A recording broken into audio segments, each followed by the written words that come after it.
All right, so this year, since I was in charge of the event, I really wanted to give public safety a little bit more room to talk at the event.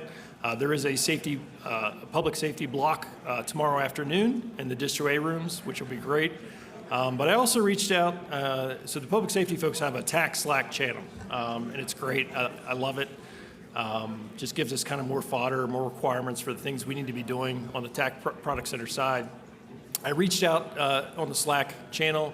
I know some of the guys, but most of them I do not, including Cory, who's going to brief here in a second. And I bet within 30 seconds of me asking if they wanted to give an operational keynote at this event, I'd say at least 4 or 5 people reached out and said, absolutely. So this is really a way to showcase what's happening in public safety with TAK. It's proliferating the same way it is within the Department of Defense.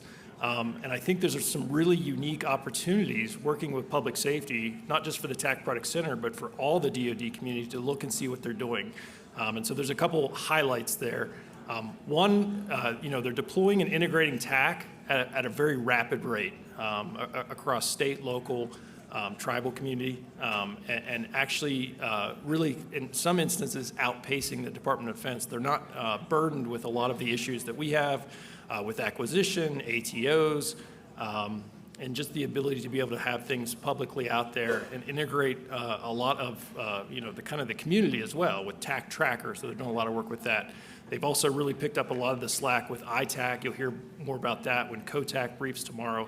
But really phenomenal what this community is doing, and also giving back to the TAK Product Center and the DoD community. So with that being said, I just want to read Cory's bio here real quick. Very impressive individual. So Cory is a captain and swiftwater team lead for the South Orange Rescue Squad in North Carolina. He specializes in water, rope, and trench rescue, as well as wilderness search and rescue. His background spans over 25 years in technology and public safety, including serving as an assistant fire chief in Florida and working as part of Microsoft Technology Field Response Team deploying around the globe. Cory also serves as the founder and chief pilot of Flight Tactics, which most recently released the iOS TAK Tracker and open source Swift TAK library for rapidly building TAK applications in iOS. So with that, Cory.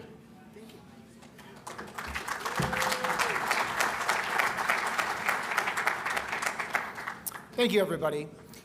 28 years ago, I was a budding 17-year-old high school student who had one idea in mind: to become an ER nurse. I come from a family of service, paramedics, nurses, firefighters, active duty military veterans, so it only made sense to continue in that vein. And as I prepared to graduate high school and jump into a nursing program, my aunt, someone I looked up to, who's an innovator and a leader in her own right, helping start flight programs at trauma centers and leading ER teams of nurses, she made a suggestion. Instead of jumping directly into a program and a career with no experience, try joining the local fire department instead, just as she had when she was younger. Now, I couldn't pass up an opportunity to drive a big, red, shiny fire truck. So in October of 1996, I was welcomed into my first department, where I grew to be a driver, an officer, and eventually an assistant chief. I found the fire service and public safety in general was one of the best jobs there is. Not only did we get to drive cool vehicles, wear cool uniforms, do cool things like put out fires, extricate people from vehicles, rappel off bridges, but every call we went on caused us to grow as people. In this career, innovation isn't something you decide whether you're going to try out. Every situation or mission we're called to, whether it's a house fire, a trench rescue, a hostage negotiation, or a rescue mission for an injured soldier, it requires us to do something I call improvisational engineering. In short, we've learned tools, approaches, and skills through significant training and experience. And every call we respond to requires us to take that knowledge and put it together in a way that solves the mission and gets us all home safely. But the nature of public safety is changing. In addition to missions themselves becoming more complex, requiring an ever-growing amount of skills, knowledge, and abilities, we have an unprecedented amount of tools and technology we have to juggle.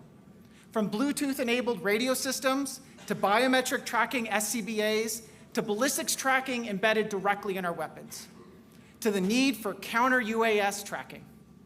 And generally, none of them easily work well together. With data locked up behind proprietary databases, APIs, or just plain old politics.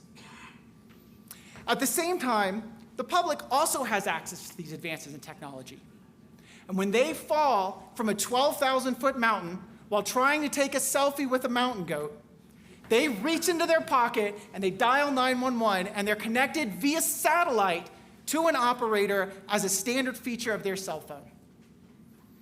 And if they can reach 911, they expect 911 to be able to reach them, requiring us to work closer than ever before with multiple teams to solve the mission.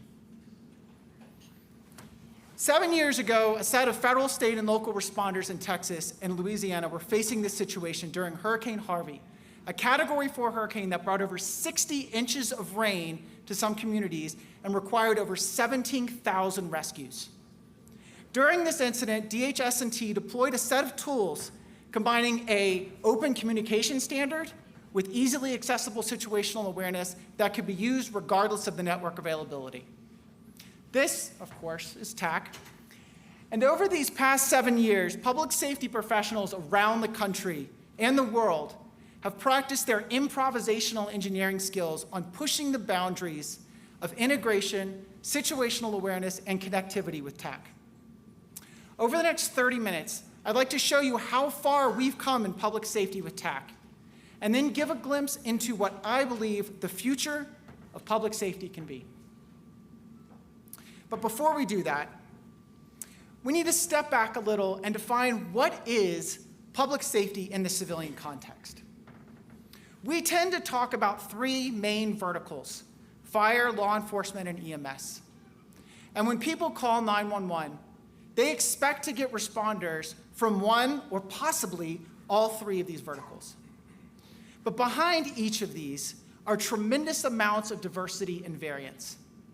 In the US alone, there are over 12,000 EMS agencies, 17,500 state and local law enforcement agencies representing over 750,000 sworn officers, and nearly 30,000 fire departments representing 57,000 fire stations, 70% of which are volunteer. Each of these nearly 60,000 agencies often have their own equipment, their own standards, their own trainings, their own radio systems, and, of course, their own leadership and politics. Even as responders, moving from state to state or sometimes just agency to agency requires us to go back through their academies to learn their way of doing things. And for an incident commander, these challenges are multiplied, balancing not just the complexities of the incident, but how do we develop situational awareness and a common operating picture when even a simple in-county incident can have 8 different law enforcement agencies, 5 different fire departments, 3 different EMS agencies, 3 different emergency management agencies, and multiple hospital systems to coordinate with, likely all on different radio systems, all with different training and different politics and different technologies. And that's why for us, when we think about situational awareness and common operating pictures, our situational awareness is often, well, what radio channel are you on? And our common operating picture is simply, I don't know, what does the whiteboard in the back of the incident commander's Tahoe say? Because despite all of the deployment of tools and technology across public safety, we have no way of rapidly creating an integrated, secure, common platform or operating picture. And in critical situations, as all of you know, this can have dire consequences. In 2019, a law enforcement agency in Tennessee received a call from a neighboring county. An officer had taken fire and was now pinned, and they needed personnel and equipment to respond to assist in securing the scene and extricating the officer.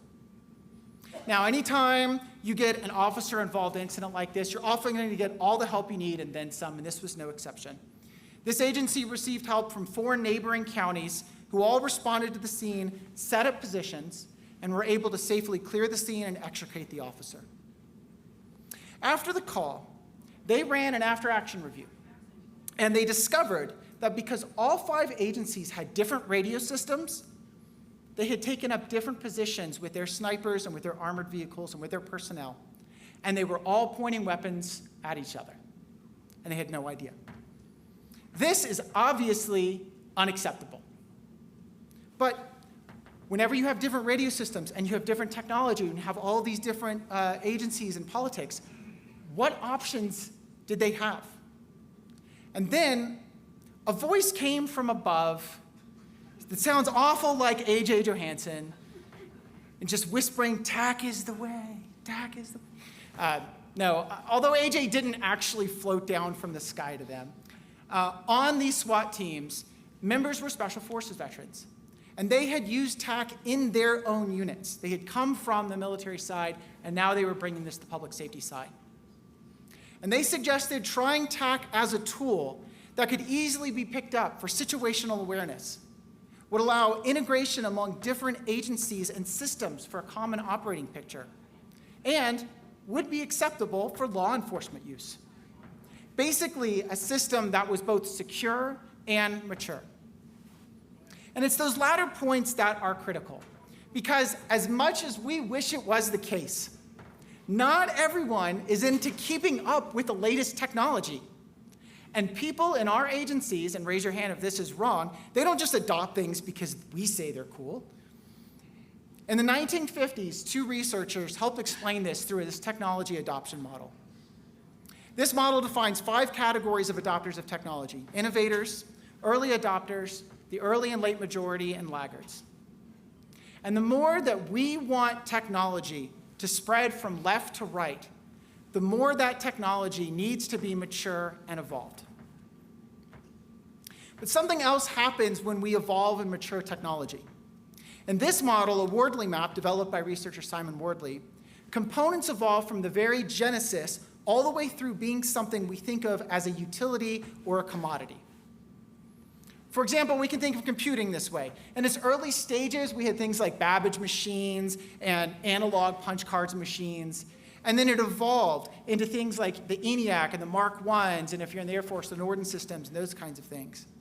And then, as that technology kept maturing, we got more products: System 360, NEX, mini computers. And dude, you're getting a Dell. Not the Singer for you millennials, like a Dell computer. I remember in my agency distinctly remembering buying computers to increase capacity for our server room when we had new projects coming online or we just needed new capacity as part of that. But now, we don't think of computing that way. We just bump our instances from an M2 large to an M3 XL, sometimes automatically. And this flexibility allows new technologies to be built on top of it. Something which will be very interesting to see as the quantum computing realm begins its journey down this path. Similarly, we can take the TAK ecosystem and map its components. We custom build solutions like ATAK plugins. We're able to do data integration with Node-RED solutions. And even things like our TAK servers were custom built, although there's a product market starting to really evolve there. Products like WinTAK, iTAK, and WebTAK, we feel comfortable with people acquiring and using, even if we don't always like exactly how they work. And ATAK is even further along, acting both as a product and a platform in its own right for innovation through these custom plugins.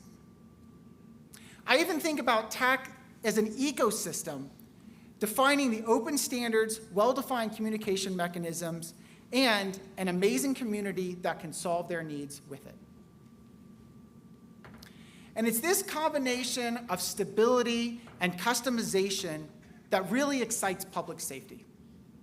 We can get people rapidly going by handing out devices running TAK. And we can also build custom solutions that meet our needs and serve the diverse issues of the 60,000 some odd different agencies that have a variety of data sources that need to all work together. And over the past 7 years since Hurricane Harvey, we have seen the adoption of TAK and public safety soar. During my preparation and research and interviews for this keynote, over half the states in the US I found had agencies running TAK in some capacity. A number likely even higher with special ops, SWAT, or USAR teams deploying it locally. If you don't see your state on here, I apologize. We pulled as much information as we could, so that was my caveat. It could actually be a lot larger than this, but these are the ones we verified. And what we found is that once agencies have the opportunity to integrate TAK, they just keep finding uses for it. In fact, let's go back to Tennessee to see what I mean. From that one SWAT incident, TAK adoption has expanded across the state. They are now deploying TAK to 25 agencies in 8 counties. It's integrated directly into their communication centers, providing a cross-jurisdictional common operating picture. And when the incidents cross those jurisdictional boundaries, TAK becomes the integrative glue. As an example, the time to prepare serving cross-jurisdictional warrants has been cut to hours from days because they're able to use TAK across these jurisdictional boundaries to coordinate the response. They've also incorporated school safety plans centralized in TAK, meaning any responding officer can see the classrooms, the ingress and egress points, and other critical information during incidents at schools, regardless of whether their home agency is in that jurisdiction. I personally have listened to incidents on the radio where officers are escorting students out of active shooter situations, trying to figure out via radio where to take them. Take them to Felter Hall. I don't know where Felter Hall is. Where is Felter Hall at? Where are you at? I don't know where I'm at. I just came out of this building. That is not how we want to do things. And TAK deployment has the capacity and the capability to reduce confusion during these critical time-sensitive incidents. Also in Tennessee and eastern Tennessee, they've got this small racetrack known as the Bristol Motor Speedway, and they regularly host events with 100 to 125,000 people. And as anyone who's ever worked large events before, Nate probably feels this way just from this event, it's always chaos. But by bringing EMS, law enforcement, fire, and even things like parking and ushers into a single system, a better holistic picture is possible when all of the Skittles are on the map. And when we look at situational awareness, the Skittles are critical, but the value is multiplied because of our ability to integrate other systems into TAK. In Thornton, Colorado, officers on a graveyard shift were called to a traffic collision on the interstate. Initial arriving officers found a wrecked car in the middle of the highway. One of their supervisors, who wasn't on scene, was monitoring the call, and he pulled up TAK to see where the officers were. He also saw, thanks to this integrated data, that there were traffic cameras where the incident was at. He could pull a live stream up directly from TAK and manipulate the cameras, and while watching them, spotted a person approaching the officers from their rear. He was able to radio ahead to them to give them a heads up, and you can see in that video here that the officers are then able to connect with that person without being surprised.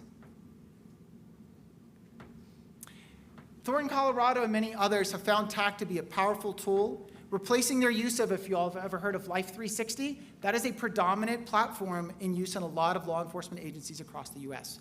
And now we're seeing that get replaced with TAK. And TAK is helping them coordinate responses to large events, like this map from a large citywide July 4th event held just a couple days ago.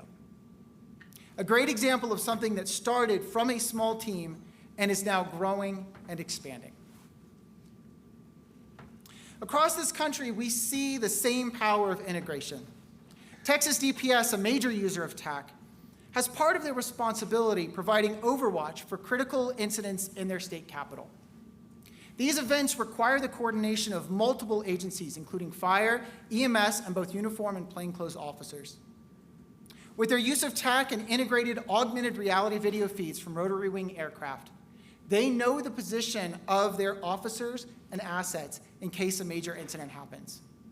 They're also able to use TAK as an airspace deconfliction tool across their 300+ drones, especially when interacting with partner agencies. And we're going to talk a little bit more about counter-UAS in just a little bit. Texas has also found TAK to be a powerful tool for simplifying access to technology. As part of their coordinated mission to secure the border, TAK has played a pivotal role in coordinating situational awareness between federal, state, and local teams. And with border cameras integrated into TAK, agents can get alert about activities on cameras, allowing them to focus on paying attention to the most critical feeds. This single pane of glass allows for faster decision-making for officers working in austere, changing environments. In our home state, we find camera systems and video play a critical role in situational awareness as well. Part of our responsibility for our agency includes events for a large local university with some strong local rivals. And as you can imagine, students get pretty fired up when they win against their rivals. And they express this excitement by rushing the downtown area to celebrate. And with TAK, we can prepare for that by integrating the location of all of our response teams across public safety, as well as traffic and security cameras and drones. And of course, we can overlay custom maps like this one, dividing the intersections into small grids, which is important because when the students come, we could have 15 to 20,000 or more students in that one intersection. And when an incident happens, whether it's a medical emergency or students like to drag couches to the center of the intersection and then light them on fire and then jump over the lit on fire couches, we can drop points directly to TAK from our drones using UAS tool, enabling the perimeter response teams to know exactly where to go. And with this augmented reality view, we're able to see the real-time locations of our personnel to make decisions about which teams to send and the best way to get them there during fluid situations. This is also important for another event we monitor, a 10-miler race which has tens of thousands of people racing around campus and the nearby town. Medical emergencies and other incidents can end up very spread apart. But by integrating trackers, camera feeds, CAD data, and more, we can provide a single common operating picture for the Emergency Operations Center to run a safe event. We can even monitor incoming 911 calls and immediately dispatch drones using the Bloodhound tool to the location to help provide context within a matter of seconds, guiding in first responders across a sprawling, challenging course. And during events like these and these larger scale incidents, counter UAS is top of mind of events like these. Though we haven't had any, knock on wood, major incidents here in the US, we regularly see incursions across our events from people, I believe, who had no idea what the impact of their actions could be. So it's a lovely day that we're seeing here on the video. We have some jets flying by, and you can see the blade of that drone, proving that that was not a zoomed-in view. That was somebody flying their drone within, what, 150 feet, 200 feet of those Blue Angels flying overhead. That was not a sanctioned drone flight, in case anybody was wondering. There was no way for those pilots to ever had a chance of seeing that drone. And the impacts of that could have been simply catastrophic. So this is why TAK, combined with tools like Drone Hone and AirTac CUS, is so important for public safety. We can spot unauthorized drones on our maps and decide what actions we need to take. Although, for most civilian public safety agencies, we're pretty limited. Basically, we can track the pilot and try to track them down and force them to land rather than take actions against the UAS themselves. This image you're actually seeing here is one counter to that. You'll see kind of in the upper corner, UAS Viper and UAS Wolfman, and you'll see a pink symbol on there. That is one of our counter UAS solutions, plotting a drone that has shown up during the commencement ceremony of one of our large university events. And we are flying a drone directly over that other drone, trying to identify it and potentially determine whether this is a dangerous situation that maybe we need to break some rules and take it down for if they started flying towards the stadium. It turned out not to be. It turned out to be perfectly fine. It was a sanctioned drone flying out of their pre-assigned area. But this is an example of why our counter-UAS solutions and just UAS awareness and airspace deconfliction is so important to us. Speaking of trackers and large events, I love this story from a large multi-day music festival, kind of shifting a little bit from TAK. Because in addition to using TAK for the common operating picture and for security and for EMS, this festival found that even though they had a shuttle for their festival workers, no one knew where it was at or when it was coming. And because they already had TAK integrating, Greg Albrecht, imagine that, had an idea. Let's place a TAK tracker on the shuttle, and then, using the power of TAK's open protocols, let's create a custom app anyone could access with a QR code showing the real-time location of the shuttle. So that was fun. His team did more interesting things with that. They also were able to use information about the EMS unit's locations and call histories to analyzing whether the pre-positioning of assets across the festival could be optimized to provide faster care. And of course, even when the cell and Wi-Fi networks were overwhelmed, TAK still worked by utilizing a backup mesh network.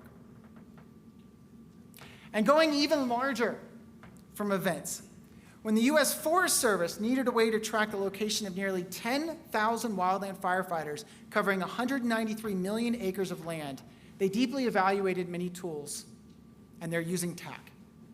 Not only did it have a clear history of use in critical situations, and it could work in austere network challenge environments, but they could customize it to their needs.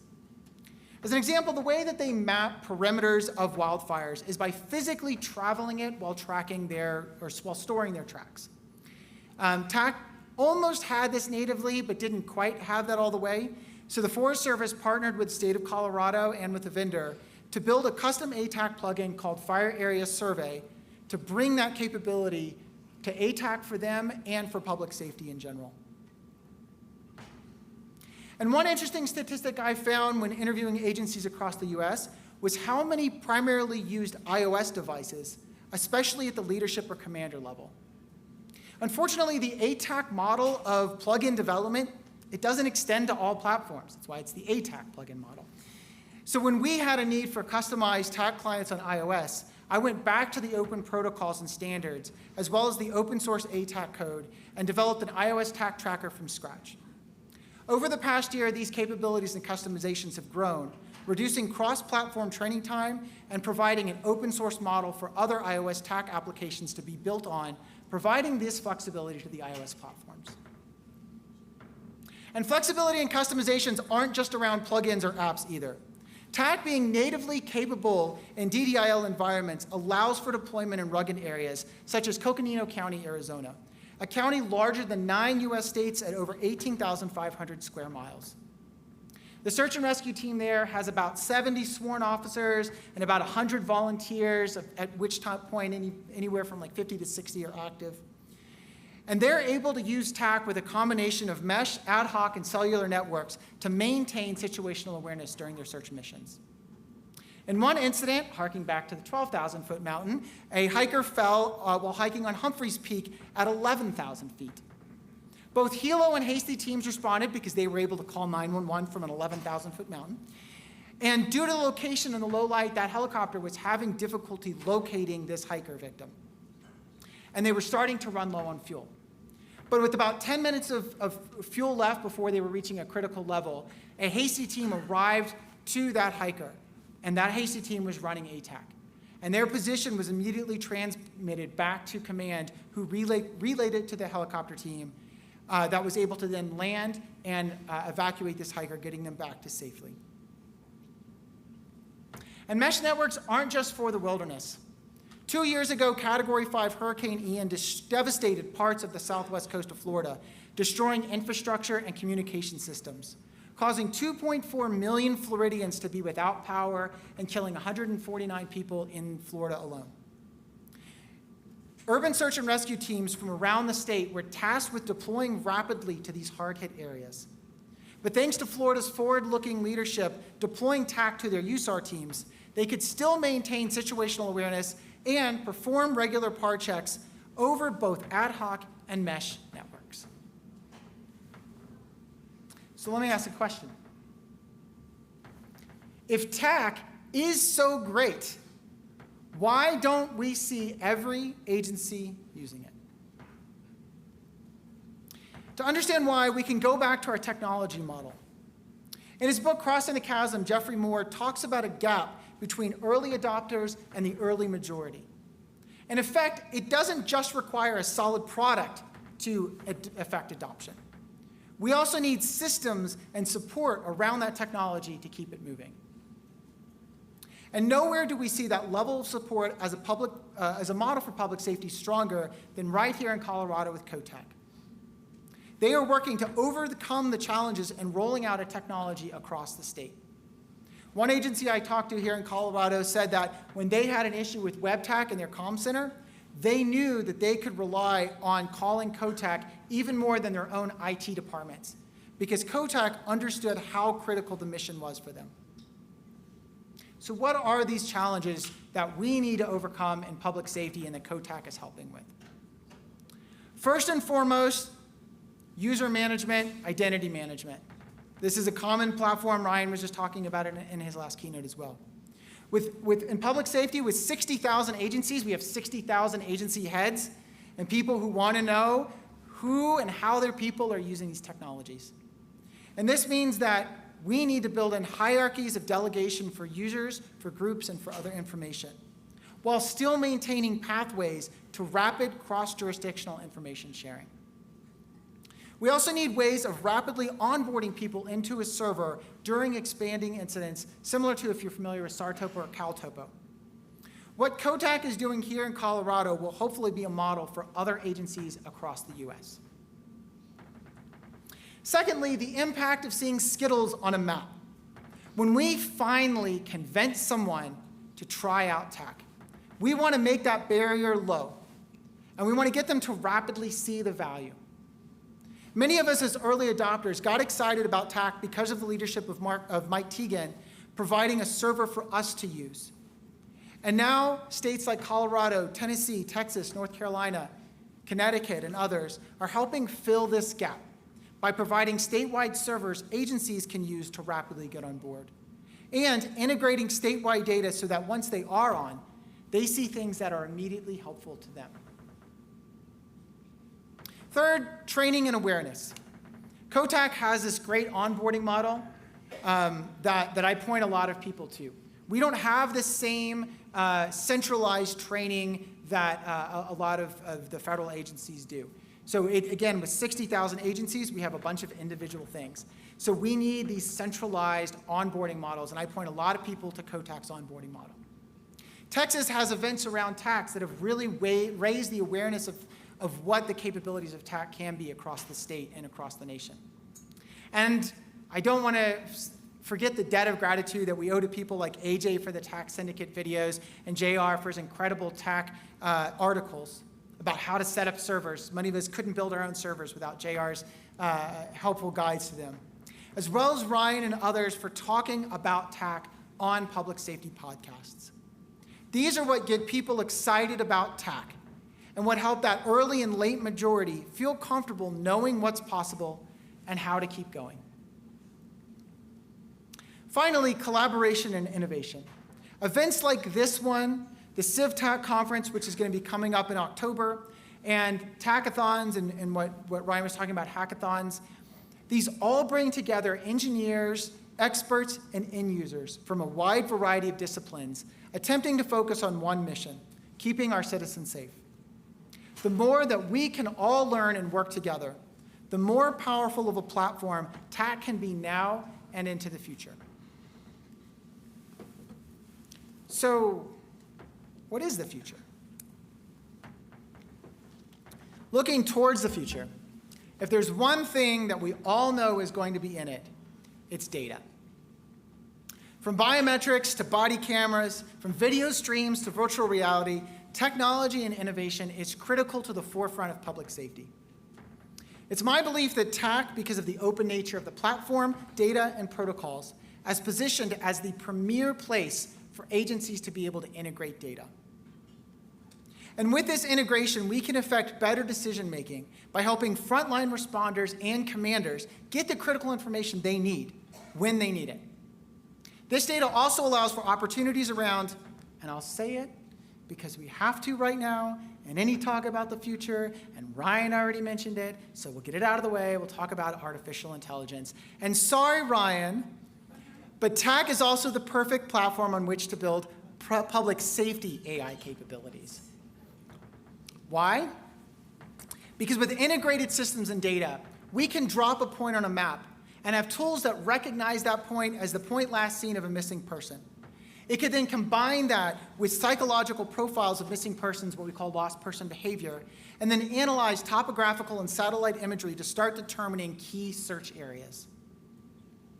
We can also have systems which recognize a hazardous material situation or a wildland fire situation and predict the impact of wind conditions, cross-reference to population counts, cross-reference to areas that have or have not been evacuated, and alerting the commanders about possible actions that they need to take. All of these things require easily accessible, centralized data. As Ryan talked about on one podcast, artificial intelligence is the tail end of a process that requires lots of data crunching and processing, which itself requires easily accessible, categorized data.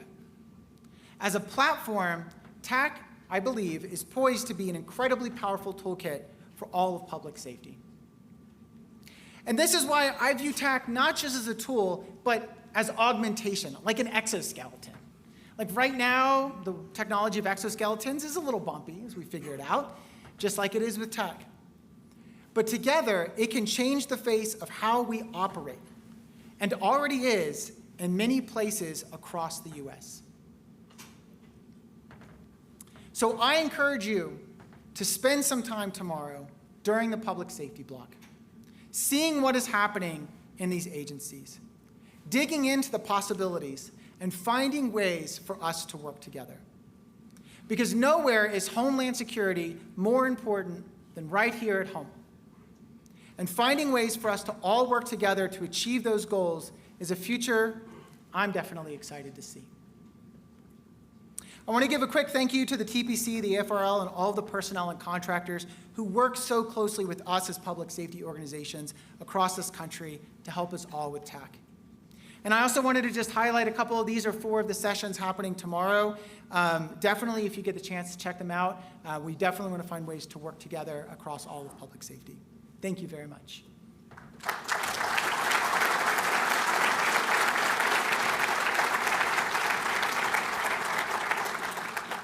So I don't know, oh, okay. Yes, Ralph. Ralph Kohler, AFRL. Hi, Ralph. Without a real microphone, it seems still. I'll repeat your question. 2 things. First of all, I think the CivTAK conference, thank you, is actually going to be the 24th through 26th of September, so that people who are traveling on federal funds don't cross the fiscal year boundary. And that will be in Dulles, I think at the Hilton. Okay. Second, Whatever Ralph says, listen to that, because. Second, you talked about how AI and machine learning can transform public safety. What are you doing to collect and organize your data in the public safety world? Over.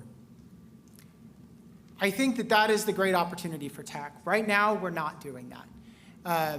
I think we have, our biggest challenge right now is just trying to integrate that data.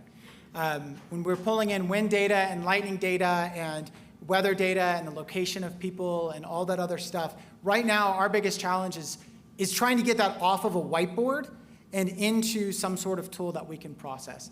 But my belief is and I think we're seeing this proving out across organizations, TAK as a platform enables us to rapidly integrate that data together. And from there, we're seeing innovative public safety organizations figuring out that, wow, we can do a lot of stuff when we have this data together. Any other questions? Yes.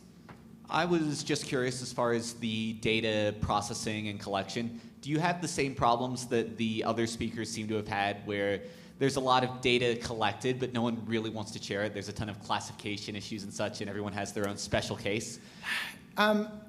So the nice thing about public safety is we can run our servers in the basement. Nobody cares. No, that's not true. So we do actually have a classification challenge that we run into across public safety, and that's primarily the delineation between law enforcement data and everything else. Law enforcement data follows chain of custody commands, and it has some other stuff. So yes, we do have that as an issue. And when we start to get into state cooperation as well, those boundaries are still very, very strong that we're dealing with on them. Thank you. You're welcome.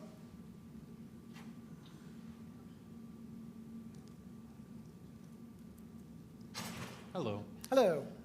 So speaking specifically to safety, how are you guys gauging around the autonomy initiatives that you are providing a safer solution than what is currently being implemented? From a technology perspective, you mean? Yes, so around adoption of autonomous solutions, one of the biggest sticking points I'm coming up against is not that it's a effective or working solution, but that specifically it's a safer solution.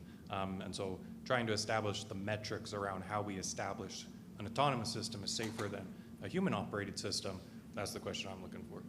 I do not believe that we're to that point yet. That is still an open question across public safety to figure out how we can develop safe autonomous solutions. Most of our solutions right now, that's why we think of this as an augmentation platform and not a pure decision-making platform, is we still often want humans in the mix. There's just so many variables when it comes to public safety that we're still not at that point yet. We still have a lot of maturing to go.